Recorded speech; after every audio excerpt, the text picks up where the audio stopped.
Welcome to Optimal Equestrian, a podcast where I dive into how to optimize ourselves, our horses, and our businesses. Please support the show by following or subscribing to my channel, and you can find me on Instagram at Optimal Equestrian. Share the show with anyone who you think might benefit or enjoy it. Now let's get into the episode. In episode 6 today, I'm researching Denny Emerson. He spent the majority of his career as an eventer, but he's also competed in trail riding, saddle seat, hunters and jumpers, and dressage. He helped win a gold medal for the U.S. at a world championship. He was vice president of the US Equestrian Team, president of the USEA. He served on the executive committee of the AHSA, which is now the USEF, and he stood stallions on his farm, Tamarack Hill farm. The research for this episode comes from his books, How Good Riders Get Good and Know Better to Do Better. So I'm going to look at the top lessons we can learn from the greatest riders that he studied and mistakes that he's learned about riding and training horses over his lifetime. I had originally gotten his first book, How Good Riders Get Good, when I was just out of college. It all kind of made sense to me and seemed fairly obvious. He was definitely blunt and was telling me what I needed to hear. However, I don't think I really wanted to hear it, and so I sat the book down and never changed a thing. And I guess I'm exactly who he was talking about in that book and who he made it for. I just wouldn't realize it until I was in my mid-30s when I started actually wanting to better myself and become a good rider. And I really started wanting to learn everything I could and finally take it all seriously, which is why I started this podcast as well. In his books, he's very blunt, and he gives you the advice that you need to hear. And it doesn't really matter if you have Olympic goals or you just want to be the best backyard trail rider. Whatever your discipline, whatever your goals are, this book will get you started in the right direction, and he tells you what kind of mindset you need to have in order to become better. And if you follow his Facebook, he speaks about these topics often, and I love how he tries to just present the information and suggest the right answers to you. But at the end of the day, he almost always says, or don't do it. Like, it doesn't matter to him, and he could care less how much you're changing and growing. Those are all things that if you want to become better, you have to want and implement yourself. Nobody else is going to be able to do it for you. And so I think that he just really uses his platform to share his experience in case you can learn from it and maybe skip a couple speed bumps that he learned, that he hit and learn from along the way. And I also think that his Facebook is a great place for discussion about different topics. He often poses questions about a big hot topic, and people in the comments will say the pros and cons of it. And I think that it's just definitely a good follow on Facebook. So a little bit of his life summary. He says he had what he calls riding mania. And that all began with his fascination of cowboys. And he eventually got his first horse named Paint. And you guessed it, he was a paint horse. And he got Paint when he was 10. And he said he rode all over the neighborhood bareback and just a halter and a lead rope. And in 1954, he went to his first horse show. And a few years later, he had found out about the GMHA 100-mile race. And so he switched to endurance. He just thought it was interesting and a challenge that he wanted to do. And so he kind of back-engineered his own training program for the 100-miler based solely on articles about the ride. I just think that that shows a lot of his drive, ingenuity, and just resourcefulness, trying to come up and find a way, even though he didn't really have a mentor into that sport at that time. He rode Morgans and saddle seat shows before he watched his first 3-day when he was around 20. And he says once he saw it, he just felt like a light switch got turned on, and he knew that that's what he was born to do. And that's a very common theme, and every successful person, it seems like, that they are just exposed to something and then they just know immediately that that's where their life is taking them, and that's what they want to do for the rest of their life. He didn't really know how to jump or anything when he decided to switch to eventing, and so he asked the farm trainer, Art Titus, how he would learn to jump, and Art's answer was, put up a jump 1 foot high, jump it until you get bored, and then raise it. And so he started doing that, and he said he got bored often, so he would just keep raising it and raising it. So he competed, had his successful career in eventing, and then 3 decades later, he returned to endurance. He's done the Tevis Cup, and then he's, like I said, he's sat on all the boards of those organizations. He's retrained horses, raised his own, and stood stallions. So now let's get into some of the lessons that I learned from his books.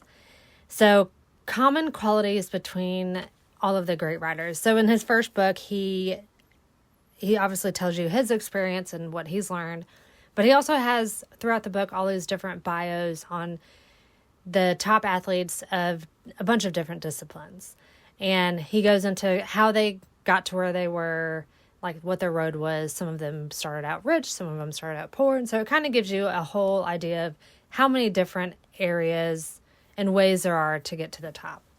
So in order to become a good or great rider, there's certain areas in which you have to make critical decisions, and all of those decisions will lead you there. And so some of those areas include your life circumstance, your support network, your character, your body, your knowledge, and your horse. So some of these things you can change, and some of them you can't. And so in this episode, I just want to talk about the ones that you can change, because we're not going to change the family we were born into. So the first one is building your support network. And this is one that I am so terrible at. I don't know where it comes from, but I just have this desire to want to do everything on my own. I want to figure it all out. And I don't know if that's just because that's glorified, but it's really not realistic. And every single successful person has an entire team behind them that has helped them get them to where they are. But my just normal inclination is to just kind of do it on my own. I want to be on an island and figure it all out on my own. However, it's much easier if we use the support system around us. There's a quote from his book where Denny says, "Over the years, I've watched riders who figured out how to work the system and who created strong, vibrant networks of support. I've seen countless others slogging away in the trenches year in and year out. The riders who know how to get help usually, not always, but usually are able to reach their goals much more often than those who go at it alone." So if he's right, then this is an easy thing that we can work on and change that will increase our odds of becoming successful. So who is our support network? The first one we need to look at is our coach or our instructor. And Denny says, the instructor you choose, probably more than any other person, will influence much of your attitude toward riding and training. When your instructor is quiet, systematic, patient, and thorough, those qualities will rub off on you. When your instructor is harsh, rough, and overly demanding, his students will be more likely to interact with horses in a coercive manner. So in my opinion, this is one of the first things that you really need to dial in and make sure that you're happy with, because it's not only going to affect you and how you learn, it's also going to affect your horse and his happiness and well-being. And I think you really need to make sure that you're all in with your trainer. You have the same code of ethics and beliefs in training horses. And not only that, I think you have to find the instructor that works for you and how you learn and your personality. I personally don't want someone who's going to berate me and is like a workhorse. I want someone that's a little softer and kinder to handle me just because of my personality. And then do they fit with your goals and where you want to go? Your happiness, your horse's happiness? Are they in your comfort zone? Do they teach you the same way that you learn? All of that. I think it's just very important. The next role in your support network that you can fill is a mentor. And so this is going to be an unpaid person that you can call up and ask for advice or counsel. Denny says, experience is what you get a couple of minutes after you needed it. He says trial and error is an intrinsic part of the learning process, but with a good mentor who has already learned from their errors, you can avoid experiencing the worst of these. It needs to be somebody that you're comfortable asking questions to, maybe someone that gives you encouragement. And if you don't have one, you can always seek them out. You can nurture relationships, maybe call someone up and ask them a question, see how they handle it, and get a sense of that relationship can go anywhere.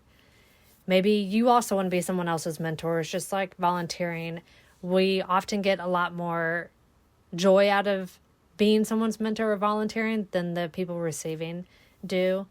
We can get satisfaction and energy, enthusiasm, and just helping someone else up the ladder is really good for your own mental health.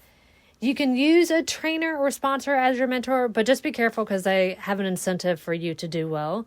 And so they just may be a little too close to the situation to provide the correct advice if you're in a tough spot.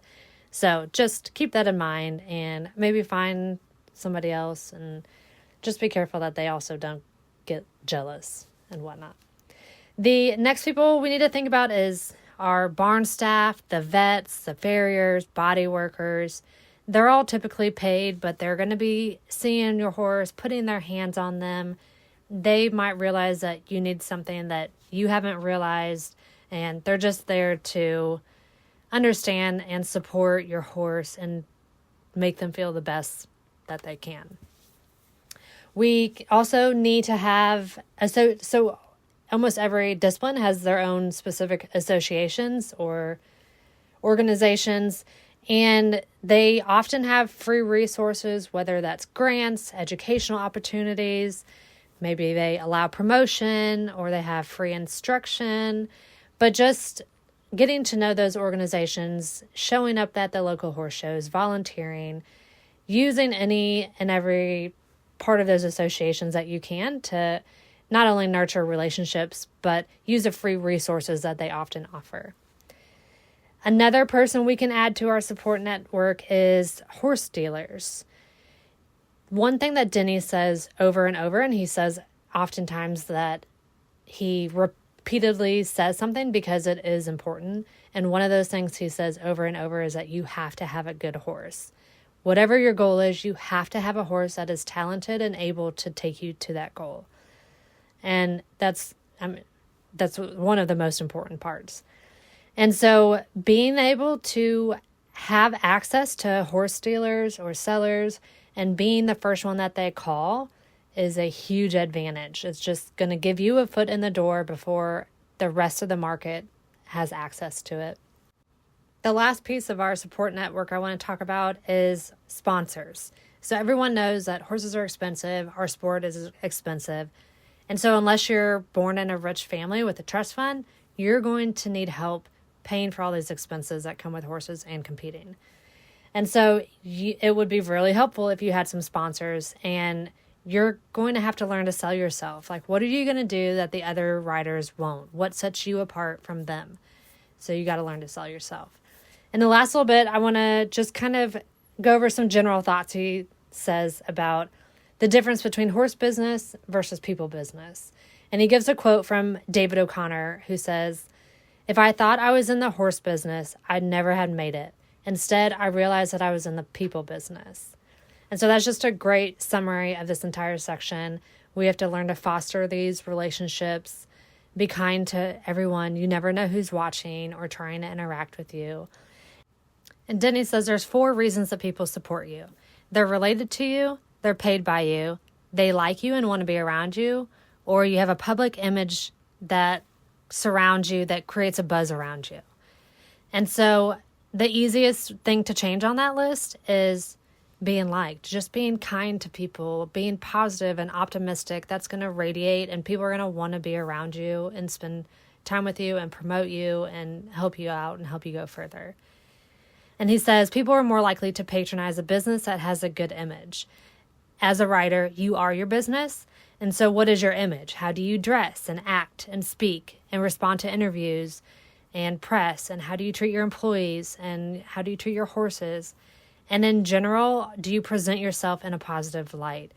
And how can you improve that in person and your online image, since Instagram and everything is such a big factor these days? So just think about how you can improve that just in your day-to-day interactions and online. Now let's move on to the character traits of a successful rider. The first thing that he talks about, and almost every successful person talks about, is being able to control your emotions.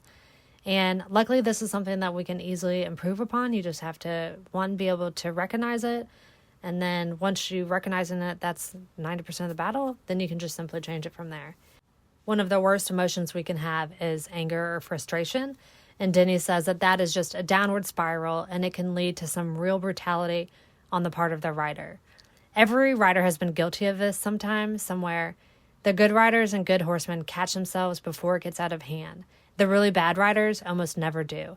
And horses end up living a life of fear, pain, and conflict, which we'll get a little bit further into that in the next section.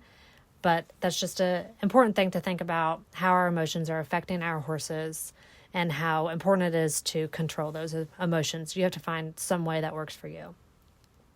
The next thing that all successful riders have is initiative.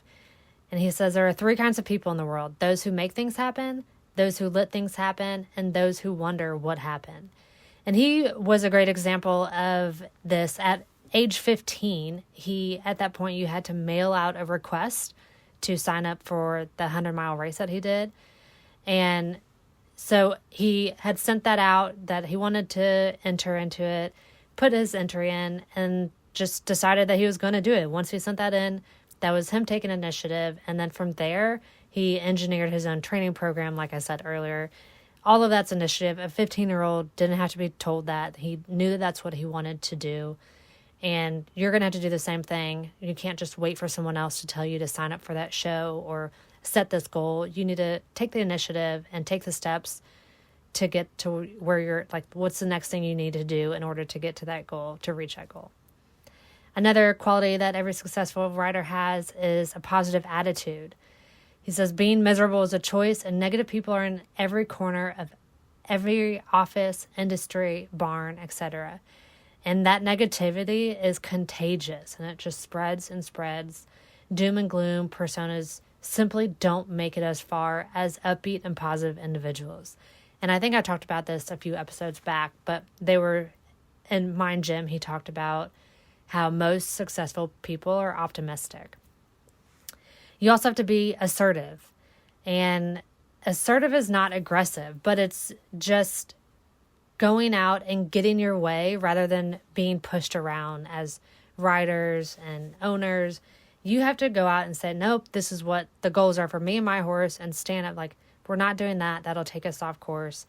And so you need to really figure out what it is, your short-term goals, long-term goals, and stick to those. The next quality may seem a little obvious. It's work ethic, but it's not just the manual labor aspect that comes with horses. You have to be able to tolerate the daily grind of going to the barn when it's cold or rainy or dark. You've worked all day. Being able to do that day in and day out for years on years is what sets those successful riders apart from the rest. Everyone else just gives up before their chance and opportunity comes along. And he talks a lot about the difference between talent versus work ethic. I'm sure everyone's heard the saying, hard work beats talent when talent fails to work hard. And he really thinks that you need both. You need a little bit of talent, but you're not just born a good rider.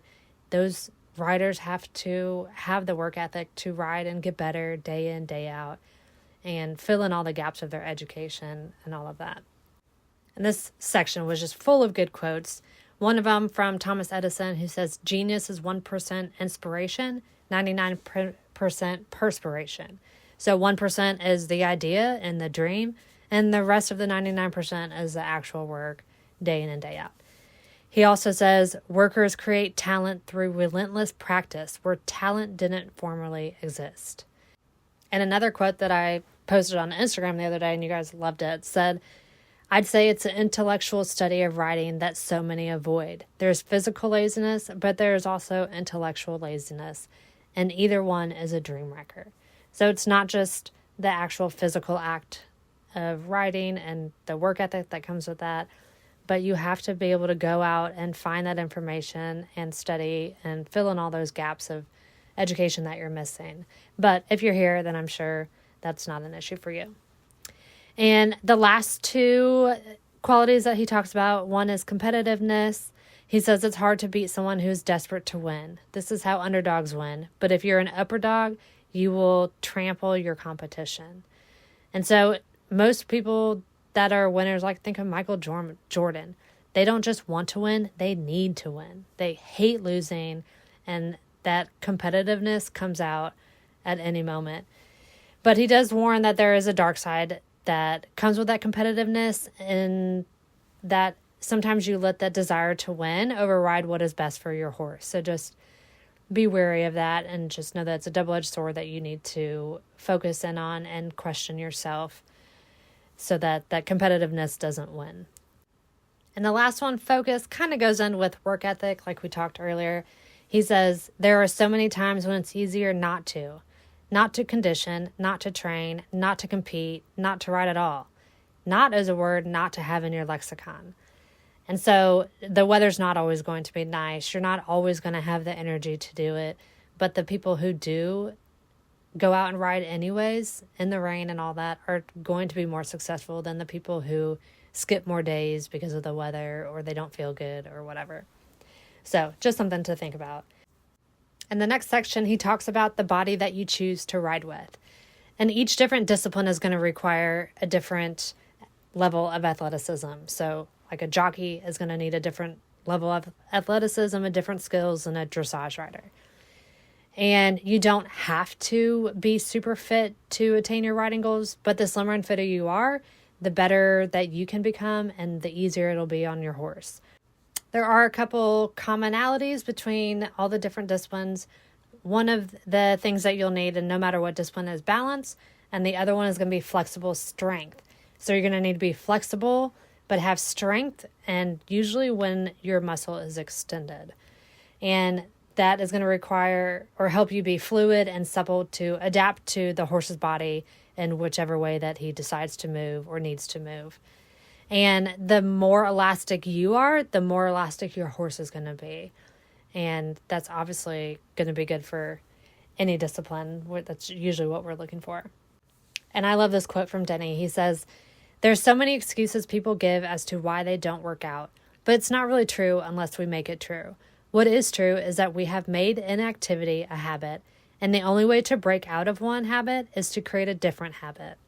And so he suggests in the book that you start by just walking 15 minutes a day. He says everyone can do that. Take the stairs, walk around the airport, walk around your house, anywhere and everywhere that you need to. I actually love walking with my horse. It's good for him and good for me, so we're killing two birds with one stone. But he says just start with 15 minutes, then add 5 minutes, and add 5 more. I mean, you never know where it'll go unless you just start moving, make it a habit. Maybe you'll start to walk faster, or you'll go up inclines, walk longer, further. Maybe you'll start running. And that, what's the saying? That sitting is the new smoking, and it ruins our athletic ability, it ruins our health. And so it's just very important to do it for you and your horse. Another thing he talks about often is an independent seat. So what is an independent seat? An independent seat is independent of needing to use the stirrups, and the seat is independent of your other body parts. So your hands, arms, legs, head, and neck all need to move independently of your seat. Your seat is your pelvis, your stomach, low back, and thighs. And he says that the way he did this and the way a lot of people attain this is, he was riding bareback as a kid. And so spending all those hours bareback, you're learning the motion of the horse's back and how to stay with it without getting bounced off. But you can also just ride without stirrups. It's not about the leg strength and squeezing your horse to death. It's about learning the motions that your seat and pelvis need to move in order to handle the trot and the canter. If you use stirrups, you can avoid all of that by posting or hovering over the saddle. So learning that, you just have to basically put in the hours and learn how to move with your horse. The final thing I want to talk about in this section is the vast amount of knowledge that you need to gain. So in our industry, there's the basic entry-level stuff, like how to catch a horse, basic equipment, brushing, picking out feet. And then you can move on to hoof care, basic vet care, trailering, rehab, nutrition. Those are all general horse care subjects. But then you're going to pick a discipline. So you need to deep dive into that discipline, and you need to know how to train, how to ride, how to see distances. the ins and outs of the test and the judging. And there's a wide variety of resources you can use, from books, DVDs, YouTube, podcasts, etc. But you have to go out and find that information and learn it. Another great resource he talks about is clinics. But don't just show up and ride in a clinic, just never research a person. Treat them like a college lecture class. Bring a notebook, pay attention, do your research on that person and their theories. And a good clinic will be an entire distillation of what that clinician has learned over their many years. So you can get a big jump forward if you treat it like a lecture and just take notes, pay attention, instead of off gossiping or don't even show up unless you're writing, kind of thing. And another quote that I love about this is, he says, "How good someone wants to be is often more in that person's control than most of us think. Getting good depends on how badly you want it and what you are willing to sacrifice in order to get it."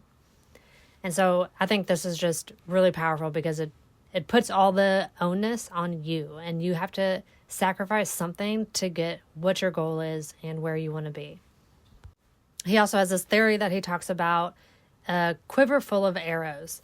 So he says, on your journey in the horse world, you're going to have to make choices and learn things that put arrows in your quiver. And those are all going to be different between different disciplines. But you can discover what arrows you need to learn by studying the top 5 or 10 riders in whatever discipline that you're interested in. And throughout all the disciplines, the best, most skillful riders all have the most experience. So at the end of the day, you can learn all you want from books, but you're eventually going to have to go out there and get the hands-on experience and do the things. And if you do all that and you get all your base knowledge and get all the experience, once an opportunity comes arise, it's going to put you in a position that you can actually seize that opportunity, and that opportunity might catapult you to the success and goals that you're striving for. And just to kind of rattle off in summary, the qualities that good riders and trainers possess include: they are not going to invoke fear in a horse. They're going to be soft, quiet, and patient. They're going to have clear communication, precise aids, a good seat. They're going to be able to communicate with their team to get the results that they're looking for. They're not going to blame the horse or say that the horse is bad. To me, that's a huge red flag if you blame anything on the horse, but you can decide on your own. But the trainers are going to look for reasons why the horse might be in pain, or they're lacking understanding. Maybe they had prior rough treatment, or they're not fit enough. But they're not going to just say that the horse is misbehaving. They also don't expect much on any given day. They're not going to have an agenda or a clock. They're going to chip away at and put layers on that horse like an onion, and they're going to slowly train that horse, and it's never going to be a big jump in one day. That's how the best trainers train horses and train riders. They're also not going to use force or coercion. They're going to slowly warm up the horse with gentle stretches. They're going to quit while they're ahead. And they're never going to end a training session with a horse that's just fried. And finally, this is a huge one and a big green flag to me.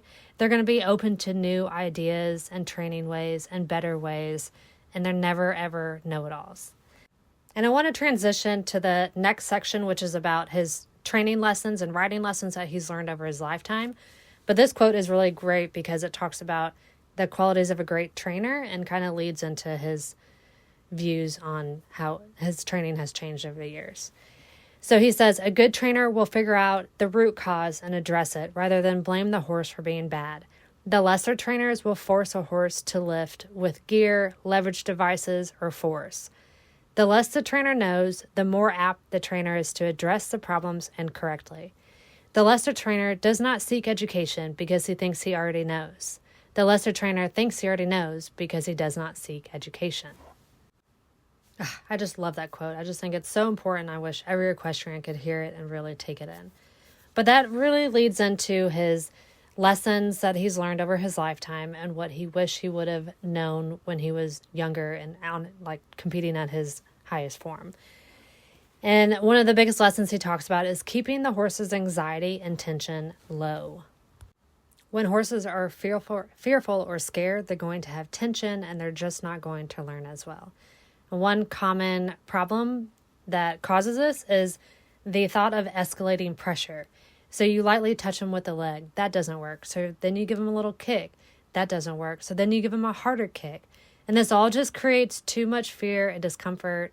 You may win the battle, but you're going to lose the war. So the fear creates tension. The horse gets too strong. So then you have to use more hand to restrain him. Now your horse gets more nervous because you're hanging on his mouth. And it's just a terrible downward spiral. And that's just going to lead you into getting stronger bits or draw reins or leverage devices. He says instead to act like a pestering fly. So we've all seen our horses, a fly lands on them. They don't move. They don't stop eating. They just swish their tail, get it away. It'll be back. But it doesn't bother them because the worst it's going to do is a little bite that doesn't hurt very much. Versus if you've seen the horses that are terrified when they even hear or see a horsefly. And they just start panicking, moving around, because they know that without warning, it's just going to be a very sharp bite that hurts a lot worse than a regular fly. And so you need to think about how you're using your aids. Your aids can be mild and pleasant like a fly or sharp and adversarial. So to be just a pestering fly, you're just going to put the leg on and keep tapping it without escalating pressure, just at the same amount of pressure until the horse moves away, and then you stop. And it might take a while at the beginning, but eventually they're going to get conditioned to move away as soon as you put that leg on. And that's the entire thing that he talks about with training horses. It's like building an onion. It's going to be layer upon layer, small movements. You're going to teach them 1 + 1 = 2, and then 2 + 2 = 4. And it's all going to make sense. You're not just going to jump to arithmetic and they have no idea how to get the answer. So you have to teach them one thing and build upon that, and that's how you create a good horse. In this same theme, he talks about the difference between a hot versus a high horse. And maybe I'm just not very educated, but I'd never heard of a high horse. I've heard of hot horses. And so I want to read this little excerpt that he talks about the hot versus high horses. So he says a hot horse is generally meant scared and reactive. If a horse was high, it means that the horse had lots of extra energy. He said it was lots easier to deal with one that was high because you could do things to get rid of the excess energy, like keep him in steady work, cut down on his grain, let him live out. But hot horses would often get hotter when worked, because getting worked only made them more nervous. You can make a hot horse tired, in other words, but you are not getting rid of the nervousness that made him hot in the first place. I just thought that was really interesting. I'd never heard of a high horse. And then he talks about how you can't lunge or gallop it out of him. It'll just be tired and nervous now instead of getting rid of the nerves, which is what you really want to do. And he talks about creating small wins to slowly introduce things to the horses so that they don't get nervous in the first place. And he says that there's this quote from Jack Legoff: boldness comes from confidence. Confidence comes from success. So you need to go out and introduce your horse to things slowly and never let them get nervous. If they do get nervous, you need to back down, take it back a step until they're so comfortable and bored at that level that they're ready to move up. And I want to share this story that Denny tells us in the book about his horse, Speed Axel. And Speed Axel was a hot horse that could jump really well, but was a ball of tension and dressage. And Denny owned and was training Axel when he was 56 or 57 years old, and he had had a bunch of public success, but he was realizing that he didn't know how to train a difficult or worried horse. All of his training up to that point had been about making the horse mind, or don't let him get away with that, and show him who's boss. However, he noticed that just created an extremely negative byproduct of nervousness and tension. So his solution was to take Axel into the indoor arena, shut all the doors, and in a quiet, calm atmosphere, just walk with her. He was trying to gain her trust and try to get her to relax her body from her jaw to her poll, hips, back, shoulders, and neck. Once she could learn to trust him and relax, only then could he proceed with her training. I think that's a powerful and brave story that Denny shares with us, and shows a lot of humbleness and growth and a lot of things that I don't think trainers or riders who have been through his level usually go through that kind of change. And a lot of riders have done things like that they regret in the past, but often they don't want to talk about it or bring it up, and they just pretend that it didn't happen. The final point that I want to talk about in the horse training section, and this is one thing that really stuck with me when I first had picked up the book many years ago. This is the one thing that really stuck with me, and it's the fact that it's hard to hurt a horse at the walk. It's hard to injure them at such a slow pace. There's no traumatic tearing or wrenching of injuries that come from increased speed or jumping, all that kind of stuff. And Denny says, anything an athlete can even begin to do while weak and unfit, he can do much more easily and far more successfully when strong and fit. If he's unfit, he will get soaked in sweat, his heart will race, and the risk of muscle, ligament, and tendon injuries increases. So to prepare a horse for work, you need to build a strong base of steady, slow, incremental work. And he talks a lot about doing this, and he learned a lot about this slow work from his endurance training, but he in the book, he gives you an entire layout of how he starts horses from green and unbroke all the way through advanced upper level eventing. And he says he always starts them trail riding. So he teaches them stop, start, left, right. But then from there, he goes out on miles and miles of trails with an older, calm, relaxed, seasoned horse.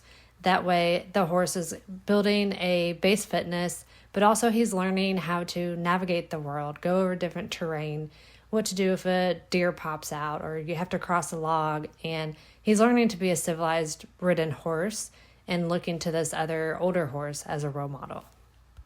Once the horse has that base fitness, only then will he start adding in trot and increasing the work and complexity. I've actually started implementing this idea with Opie, except in hand, while we're still trying to rehab him and figure him out. I want to just get him out and get him walking and a base fitness there, up and down hills to build that heightened strength. And another thing that I took away from him, which we've kind of talked about in previous episodes, but he keeps a log of all his riding and activities. And while it's not always super detailed, he refers back to it a lot in both of his books. And I started doing this with Opie, but in great detail, kind of like what we talked about in Mind Gym, figuring out what works for him, what doesn't. And it's a good thing to go back on and look at and see if I had more success at this time, what exactly was I doing? So that's a nice little intro and summary of some of the top lessons that I learned from his books. He goes into much more detail about picking horses, more detail about what the good riders have and qualities that they have and what you need to do, and much more detail of training horses and theories behind it. And he does have a third book too. I have not yet gotten it or read it, so maybe we'll do that in the future. But until the meantime, I linked his Amazon store in the description if you want to check these two books out, and definitely give him a follow on Facebook. He is a great source of discussion and just gets you thinking about different topics. So I will see you all next time. See ya.